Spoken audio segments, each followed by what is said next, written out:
Bali ito ay 30 days na. Ay pwede natin harvestin at napakalalaki na ng dahon. No? Ang gagawin ko pag-harvest ay hindi ko na bubunutin. Dahil pag ating binunot, wala na tayo susunod na araw na maha-harvest. Ito may pang sarili. Ang kukuhanin na lamang yung dahon katulad nito.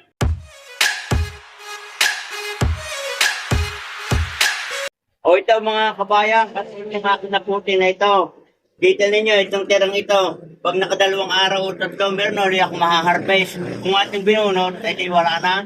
Yan, nakatuloy-tuloy ba ng pagkukuhan? Ako ay magbuburay at magagawa ng burong mustasa. Ito yung aking mga naputi na mustasa. At ito ay pwede natin gawing extra income, ibenta sa bayan, ito tinatali-tali. Nakikita ko pag kami bumibili, katulad dito. Yan. Tatali-talian natin. At ang isang tali nito, kapag kaunti ang tinda, 20 pesos. At ang pinakamababa ay 15 pesos. Yan.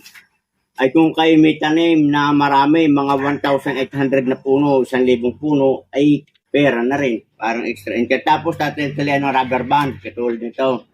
O di yan, sa tigba 20, o yan, meron ka ng 40, 60, yan, 80. Ay kung mas marami pa kayong tanim, at yung mga natitira ko pa doon ay mamaya ko pang hapon puputihin. Ito lang yung aming lulutuin. So yan mga kabayan, good luck and good health at sana kayo ay may natutunan sa pagbabahagi ko ng pagtatanim ng mustard o mustasa. Magandang araw kabayan.